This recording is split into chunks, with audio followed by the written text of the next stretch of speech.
This video sponsored by SBO Digital Marketing. Join SBO Digital Marketing. Work from home opportunity.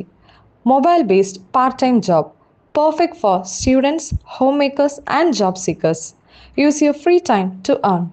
No fixed hours. Work at your convenience. Just share and publish content. Simple task, no selling or no referral.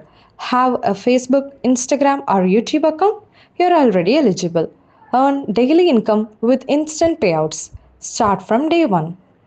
Skip பண்ணாதீங்க. பெரிய தப்பு. தினம் 300 ரூபாய் சம்பாதிக்க அரிய வாய்ப்பு. Instagram, Facebook பயன்படுத்த தெரிந்தால் போதும் content post and content publishing மூலமா தினம் 300 ரூபாய் சம்பாதிக்கலாம். இந்த வேலை செய்ய 5 நிமிடம் போதும். Work training support, group communication support, all language customer live chat support, முக்கியமா சொந்தமா ஒரு பிசினஸ் ஸ்டார்ட் பண்ற அளவுக்கு உங்களால கற்றுக்கொள்ளவும் முடியும், சம்பாதிக்கவும் முடியும். இந்த வேலை வாய்ப்பு வழங்குவது 5 வருடத்திற்கு மேல ரன் ஆகிட்டு இருக்க நம்ம தமிழ்நாட்டு company school of business organisation private limited. மேலும் விவரங்களுக்கு டிஸ்கிரிப்ஷன்ல கொடுத்திருக்க நம்பருக்கு வாட்ஸ்அப் பண்ணுங்க.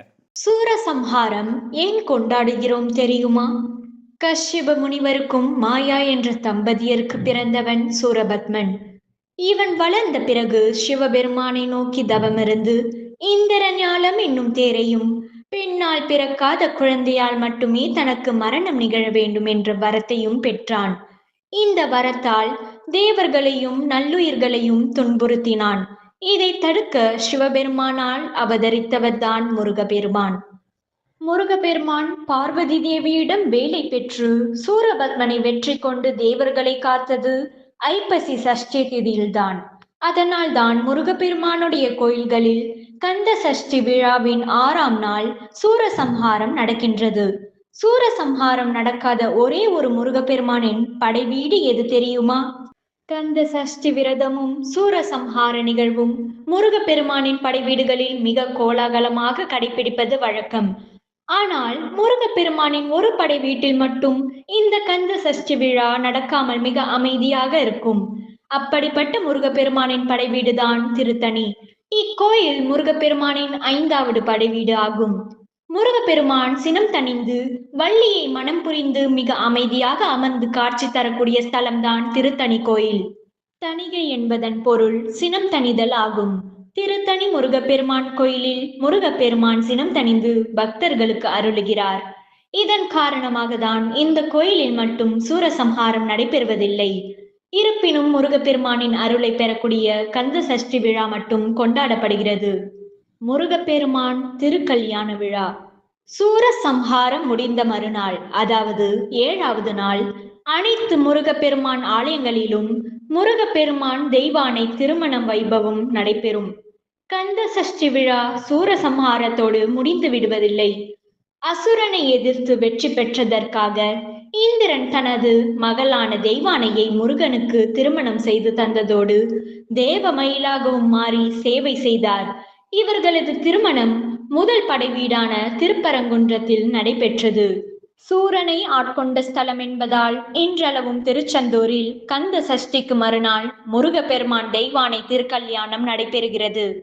அன்று காலையில் தெய்வானை தபசு மண்டபம் சென்று முருகப்பெருமானை மணந்து கொள்ள வேண்டி தவம் இருப்பாள். மாலையில் குமரவிடங்கர், அதாவது முருகப்பெருமானின் ஒரு உற்சவ வடிவம், முருகப்பெருமானின் பிரதிநிதியாக மயில் வாகனத்தில் தபசு மண்டபம் சென்று தெய்வானைக்கு மாலை சூட்டி நிச்சயதார்த்தம் செய்து கொள்வார். நள்ளிரவில் இருவரும் திருக்கல்யாண மண்டபத்திற்கு எழுந்தருள அங்கு திருக்கல்யாண மண்டபத்தில் குமரவிடங்க பெருமான் தெய்வானை திருக்கல்யாணம் ஐதீக முறைப்படி நடைபெறும். மறுநாள் சுவாமி தெய்வானையுடன் வீதி உலா செல்வார்.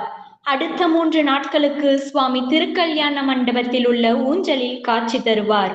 மஞ்சள் நீராட்டும் வைபவம். கிராமங்களில் திருவிழாவின் போது கன்னி பெண்கள் தங்களது முறைப்பையனுக்கு மஞ்சள் நீர் ஊற்றி மகிழ்வர். அதுபோலதான் திருச்செந்தூர் ஸ்தலத்தில் முருகப்பெருமானுக்கு மஞ்சள் நீராட்டும் வைபவம் நடைபெறும். கந்த சஷ்டி விழாவின் கடைசி நாள் முருகப்பெருமான் தெய்வானையுடன் வீதி உலா செல்வார். அப்பொழுது பக்தர்கள் தங்கள் ஊரில் திருமணம் செய்து கொண்ட முருகப்பெருமானை வரவேற்கும் விதமாகவும் போரை வென்றதன் உக்கிரத்தை குறைக்கும் விதமாகவும் அவர் மீது மஞ்சள் நீர் ஊற்றி மகிழ்வர். தெய்வீக திருமணங்கள்.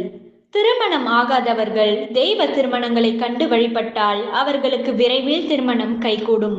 குறிப்பாக தெய்வ திருமணங்களை பார்த்தால் நமது திருமண வாழ்க்கையில் உள்ள தடைகள் விளங்கும் என்பது ஐதீகமாக கருதப்படுகிறது.